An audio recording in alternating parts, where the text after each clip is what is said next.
আমাদের আল্লাহ এক, এক নবীর উম্মাদ, জীবন বিধান এক, ওই শিবানী কোরআন। আমাদের মাবুদ এক, এক নবীর উম্মাদ, জীবন বিধান এক, ওই শিবানী কোরআন। তবে কেন এক নও হে মুসলমান, এক হো করি আহ্বান। তবে কেন এক নও হে মুসলমান, এক হো করি আহ্বান। এই প্রিন্সকে উদ্ধার করার জন্য বিশ্ব মানবতা আপনার কি বলে সাড়া দিয়েছিল যে ওই বাচ্চাটাকে বাঁচার জন্য যত টাকা খরচ হয় আমরা ব্যয় করব, যেমন করে হোক ওই বাচ্চাটাকে বাঁচাতেই হবে। কিন্তু এখন কাউরো ওই ফিলিস্তিনের মাসুম মাসুম বাচ্চাদের রক্ত কাউরো চোখে পড়ে না। বিশ্ব মানব আজকে একদম চুপচাপ হয়ে গিয়েছে, কোনো সাড়া শব্দ নাই। সব থেকে বড় গাদ্দারি করেছে সৌদি আরব।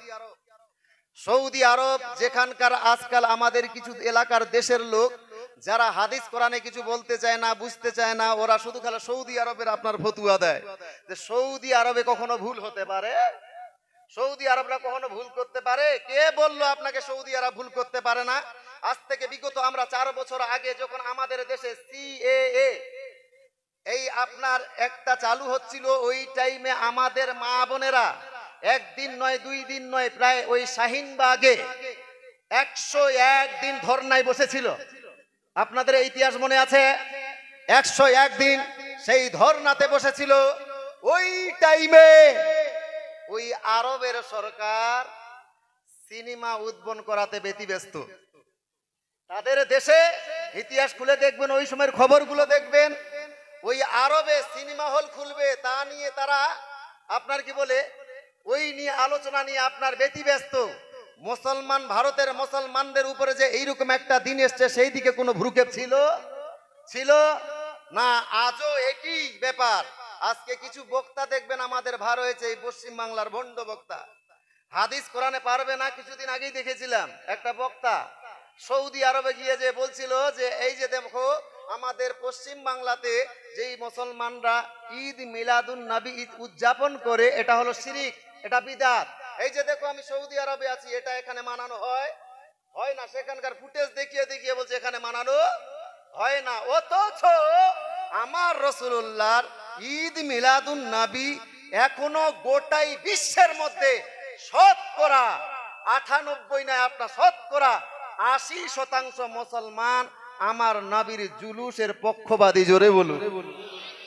পৃথিবীতে এমন কোন কান্ট্রি নাই, এমন কোন দেশ নাই যেখানে আমার রাসূলের জুলুস পালন করা হয় না। ওই ভণ্ড বক্তারে বলতে চাই, এখন যাও একটু সৌদি আরবের ফুটেজ দেখাও। এই রিসেন্ট যেই টাইমে ওই ফিলিস্তিনের মুসলমানদের রক্ত নিয়ে ওই বেঈমানেরা হোলি খেলছিল, ওই টাইমে ওই সৌদি আরবে তারা ওই ফিলিস্তিনের পক্ষে দাঁড় হবে কি?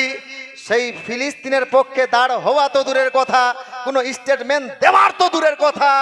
সেই সৌদি আরবে একজন জগৎ বিখ্যাত নায়িকা যার নাম হলো শাকিরা, সেই শাকিরাকে কোটি কোটি টাকা পয়সা খরচ করে আরবের মতো একটা আপনার পাক ভূমি, যেখান থেকে আমার রাসূলুল্লাহ নাচ বাজনাকে দূর করেছে, যেখান থেকে আমার রাসূলুল্লাহ গান বাজনাকে দূর করেছে, যেখান থেকে আমার রাসূলুল্লাহ মদকে হারাম করেছে, যেখান থেকে আমার রাসূলুল্লাহ আপনার সিনেমাকে আপনার হারাম করেছে, যেখান থেকে আমার রাসূলুল্লাহ জুয়াকে হারাম করেছে, যেখান থেকে আমার রাসূলুল্লাহ ওই নটঙ্গীদের নাচনকে হারাম করে দিয়েছে। আবার 1400 বছর পর এই মর্মান্তিক দিনগুলোতে সেখানকার কিং, সেখানকার বাদশাহ সেই শাকিরাকে কলম্বো থেকে নিয়ে এসে কোটি কোটি টাকা খরচ করে অর্ধ উলঙ্গ ছোট ছোট ড্রেস পরিয়ে হাজার হাজার মানুষের সামনে অর্ধ উলঙ্গ অবস্থায় নাচাচ্ছে। আমি বলবো, হে ভণ্ড বক্তা, এখন চোখ কোথায় গিয়েছে? যাও সেখানকার ফুটেজ তৈরি করো।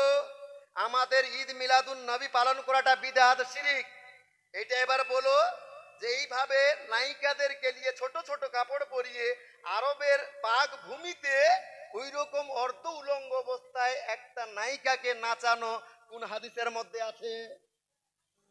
কোন হাদিসের মধ্যে আছে? যেখান থেকে আমার রাসূলুল্লাহ এই সমস্তকে দুনিয়া থেকে আপনার বিদায় করলো, নবী আমার হারাম ঘোষণা করলো, আজ 1400 বছর পরে আবার নতুন করে সেই জায়গায় এগুলোকে চালু করা হয়েছে। ভাইজান খবরদার, আপনারা তো ভোলা ভালা মানুষ, হাদিস কোরআন বুঝেন না, আপনার মাইন্ড কিভাবে তাদের দিকে নেওয়া যায় তার জন্য তাদের কাছে সোজা ফতুয়া যে এই হাদিস কোরআনে না থাকলে কি হলো, হাদিস কোরআনে যা বলে বলুক গা, কিন্তু সৌদি আরবে তো এটা হয় না। সৌদি আরবের ফতুয়া দিয়ে আপনাকে ওদের লাইনে নিয়ে আসতে চায়। ভাইজান আমার রাসূলুল্লাহ এইরকম কোনো কথা বলেন নাই যে তোমরা হাদিস কোরআন ছেড়ে দিয়ে সৌদি আরবের লোক যাহা কিছু বলবে সেটা মানবে না, আমার রাসূল তা বলে নাই। মুসলমানের মধ্যে বিভাজন তৈরি করিও না, সমস্ত মুসলমানকে এক হবার সুযোগ দাও। ভাইজান আজ থেকে 1400 বছর আগে থেকে নিয়ে আজ থেকে 150 বছর আগে পর্যন্ত গোটাই দুনিয়ার মধ্যে একটাই জামাত ছিল, সেই জামাতটা হলো আহলে সুন্নাতুল জামাত। জোরে বলুন। আমার রাসূলুল্লাহর যুগ থেকে আজ থেকে 150 বছর আগে যেটা ছিল সেটা ভুল। এই 150 বছর পরে যখন 1855 খ্রিস্টাব্দে ওই জায়গায় আন্দোলন হলো, 1925 খ্রিস্টাব্দে তারা সৌদি আরবকে দখল করলো, তারপরে মুসলমানদের উপরে আপনার মুসলমানদের মধ্যে বিভাজন তৈরি করলো, বিভাজন সৃষ্টি করলো। ভাইজান সবাইকে আহ্বান করছি, এখন আর দোলাদলি করে লাভ নাই। মুসলমানদের হুলি নিয়ে যেখানে খেলানো হচ্ছে, সমস্ত মুসলমান এক হতে হবে কি হবে না? এই আপনারাই বলেন, সবাই এক ছিলাম, এক থাকতে হবে, যেহেতু আহলে সুন্নাতুল জামাতিটাই হলো আপনার সঠিক পন্থা। যাদের বাতিল আকীদা তাদের সঙ্গে আমাদের কোনো সমঝোতা নাই, কিন্তু যারা আহলে সুন্নাতুল জামাতের আপনার অন্তর্ভুক্ত, যেহেতু আমাদের সবারই আল্লাহ কয়টা? রাসূল, কোরআন, যেদিকে মুখ করে নামাজ পড়ি কিবলা, তাহলে নিজেদের মধ্যে কিলাকিলি কেন? আমাদের আল্লাহ এক নবীর উম্মাহ, জীবন বিধান ওই শিবানী কোরআন। আমাদের মাবুদ এক নবীর উম্মাহ, জীবন বিধান ওই শিবানী কোরআন। তবে কেন এক নও হে মুসলমান,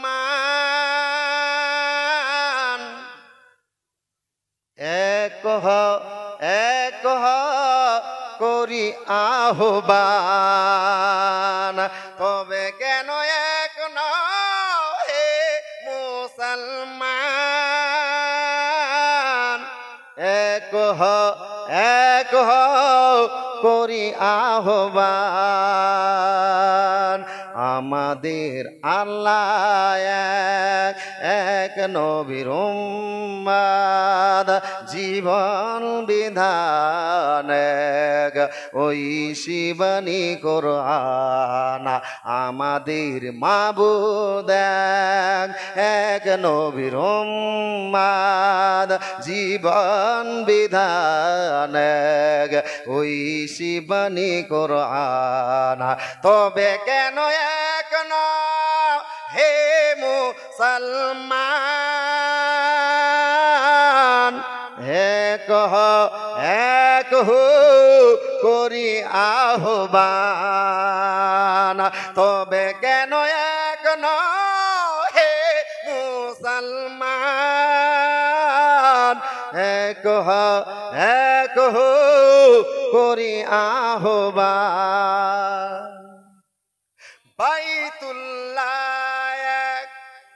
মদিনা শরীফ উহুদ পাহাড়ে, বদর মাঠে জোরে বাইতুল্লাহ এক মদিনা শরীফ এক উহুদ পাহাড়ে বদরের মাঠে একটাই তো জীবন আর একটাই মরণ একটাই তো জীবন আর একটাই মরণ মিলে মিশে একই সাথে একটাই প্রাণ তবে কেন এক নও হে মুসলমান এক হো করি আহ্বান তবে কেন এক নও হে মুসলমান এক হো করি আহ্বান আল্লাহুম্মা সাল্লি আলা সাইয়্যিদিনা মাওলানা মুহাম্মদ ওয়া আলা আলি সাইয়্যিদিনা ওয়া আলা আহলি সাইয়্যিদিনা মাওলানা মুহাম্মদ সাল্লাল্লাহু তাআলা আলাইহি ওয়াসাল্লাম। ভাইজান এতক্ষণে আমি যাহা কিছু বললাম আমার কথা বুঝতে পারলেন তো? আমার বুঝাতে কোনো সমস্যা হচ্ছে কি? আপনাদের বুঝতে সমস্যা হচ্ছে?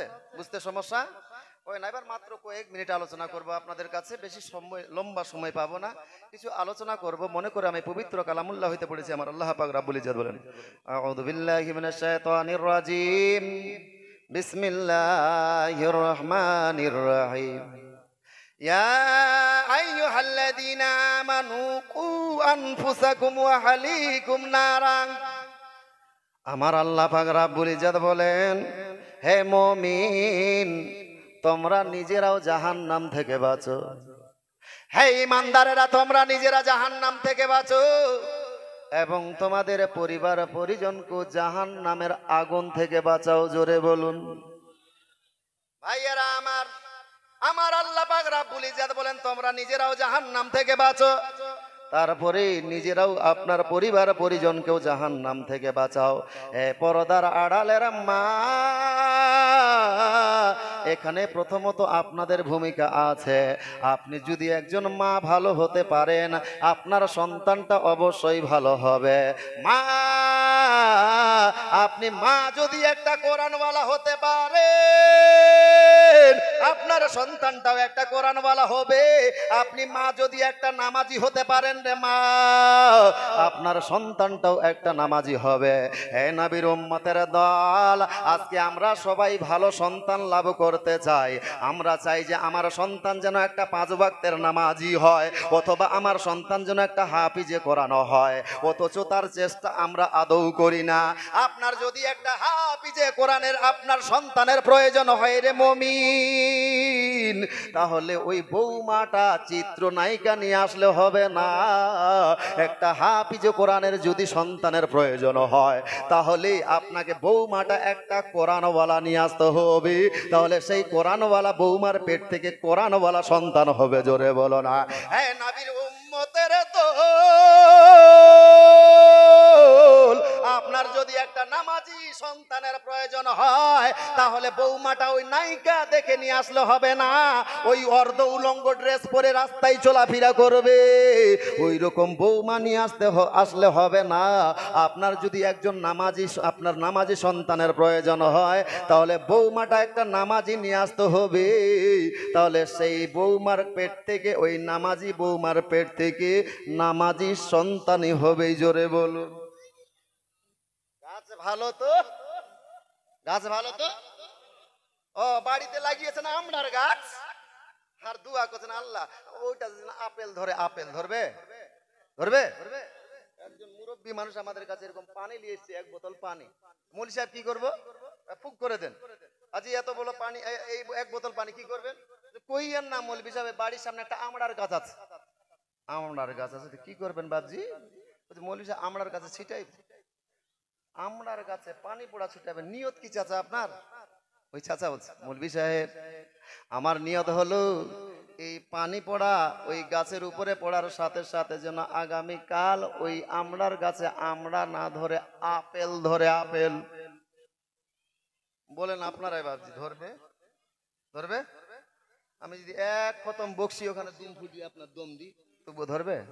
ধরবে না, কারণ আমড়ার গাছে আমড়াই ধরবে, কথা ঠিক না ভুল? তেঁতুলের গাছে তেঁতুল, আপেলের গাছে আপেল। এই নবীর উম্মতের দল, সন্তান যদি ভালো লাভ করতে চান তাহলে প্রথমত আপনাকে সন্তানের মাটা ভালো নিয়ে আসতে হবে, তাহলে সেই ভালো গাছে ভালোই ফল ধরবে। জোরে বলে।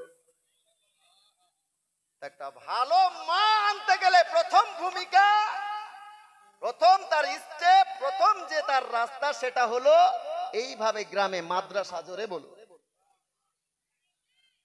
একটা মাদ্রাসায় পড়নেওয়ালা ছাত্রী আমার দেখা, মেয়েটা ক্লাস 9-এ পড়ছে, কোন ছাত্রী আপনার 10-এ পড়ছে, ক্লাস 5 ক্লাস 6 এর ছাত্রী স্কুলে যাচ্ছে, কোনদিন মাথায় ওড়না দিয়ে যায় না।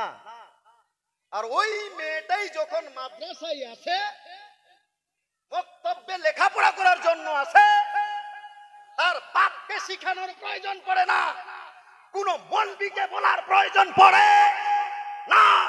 অথচ ওই মেয়েটা, যেই মেয়েটা ক্লাস 9-এ পড়ে স্কুলে বেপরদা বেহায়ার সহিত স্কুলে যায়, সেই মেয়েটা যখন মাদ্রাসায় আসে, বগদাদি কায়দাটা বুকে যখন জড়িয়ে নিয়ে আসে, তাকে কাউকে বলার প্রয়োজন পড়ে না।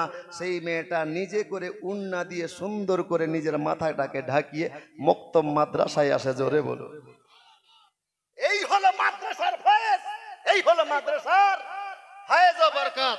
ভাইয়েরা আমার, যেই জায়গায় কোরআন পড়া হয়, যেই জায়গায় হাদিস পড়া হয়, সেই জায়গার ফয়েজ। আজ যদি এই ভারতবর্ষ থেকে আমাদের মাদ্রাসাগুলো বন্ধ হয়ে যায় না, আপনি জানাজা পড়ানোর ইমাম খুঁজে পাবেন পাবেন না? ছোট্ট ছোট্ট বাচ্চারা যারা পড়ছে, এরা হয়তো আজকে ছাত্র, কিন্তু আজ থেকে 10 বছর পর এরাই হবে আপনার জানাজার ইমাম। জোরে বলুন। এক একটা জানাজার ইমাম তৈরি হবে, ইমাম।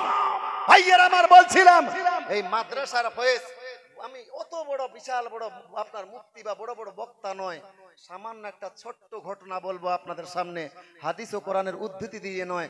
যখন আমাদের ভারত আর বাংলাদেশ বিভাজন হলো, ভাগ করা হলো, ওই টাইমে ভারত আর এবং বাংলাদেশের যখন আপনার বাউন্ডারি করা হয়, ওই সময় বাউন্ডারি করার সময় যারা কন্ট্রাক্ট নিয়েছিল ওই আপনার কাজটা, তোরা কি বলে ঠিকাদার বলি আমরা, ঠিকাদার। ওই ঠিকাদারের এক বর্ণনা যে আমার যখন ওই কাজে যখন আপনার সীমানা যখন করার জন্য আপনার খোদন করার জন্য রাস্তা খুঁড়তে হলো, ওই টাইমে আপনার ওই খুঁটি গাড়ার জন্য অথবা আপনার পিলার লাগানোর জন্য যখন গর্ত খোদন করা হচ্ছিল, তো হঠাৎ করে সেই গর্তের পার্শ্বে একটা কবর দেখতে পাওয়া যায়। কবরটা যেমনি ভাবে দেখতে পাওয়া, তো ওই কবর থেকে একটা ইট সরিয়ে গিয়েছে। তো যেমনি ভাবে ইটটা সরে গিয়েছে, তো সেখান থেকে একটা নূরের ঝলক বেরিয়ে আসছে। জোরে বলুন। সেই ঠিকাদারের মনের মধ্যে প্রশ্ন হলো যে এই কবরের ভিতর থেকে নূরের একটি আলা বার হয়ে আসছে, কিসের কারণে দেখি তো। তো ওই ঠিকাদার একটা ইটকে আর সরিয়ে দিয়ে এইভাবে দেখছে, লক্ষ্য করে গর্তের মধ্যে। ভাবছি গাঁজাখড়ি গল্প শোনাচ্ছি না আপনাদেরকে।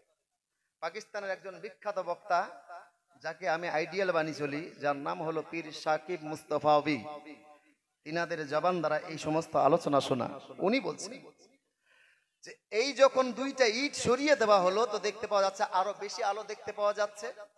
এইবারে সেই ঠিকাদার ওই আপনার ফুটা দিয়ে তাকিয়ে দেখছেন কবরের মধ্যে, তো কবরের মধ্যে যেই লাশটি পড়ে আছে না, সেই লাশের কাপড়ের মধ্যে, কাফনের মধ্যে একটা ধুলাবালির চিহ্ন নাই। জোরে বলুন। কাপড়ের মধ্যে কোনো দাগ নাই, বরঞ্চ সেই কবরটা একটা ফুলের বাগানে ভরে আছে। জোরে বলুন। ফুলের বাগানে ভরে আছে। তো ওনার বড় টেনশন যে এইরকম দুনিয়াতে যার কবর জান্নাত তৈরি হয়ে আছে, এই ব্যক্তি দুনিয়ার কোন সাধারণ ব্যক্তি হতে পারে? পারে? আপনাদের কি মনে হচ্ছে সাধারণ ব্যক্তি হতে পারে?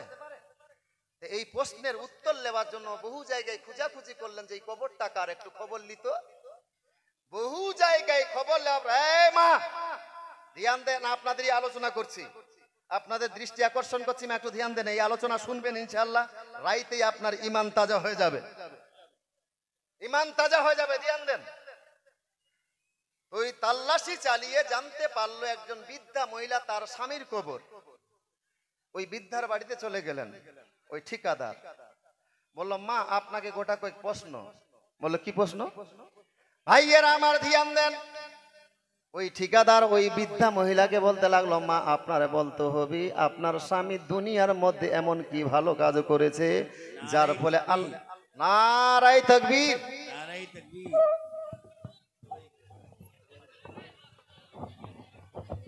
नारे तकबीर, नारे तकबीर। আল্লাহু আকবার।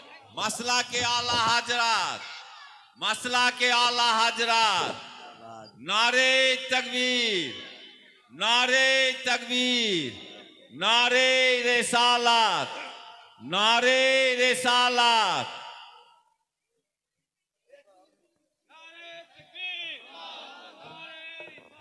ভাইজান বসিয়েন না, যারা যখন দাঁড়িয়েই গিয়েছেন আপনারা তাহলে এক হাত করে আগিয়ে বসেন, আগিয়ে বসেন। পরক্ষণে যখন আপনার হযরত আল্লামা মৌলানা আপনার কি বলে হুজুর গোলাম রাব্বানি কি বলে গোলাম রসুল বালিয়াবি সাহেব আসবে, তখন জায়গা দেওয়া যাবে না। তো আপনারাও ভালোভাবে বসেন এবং পরক্ষণে যারা আসবে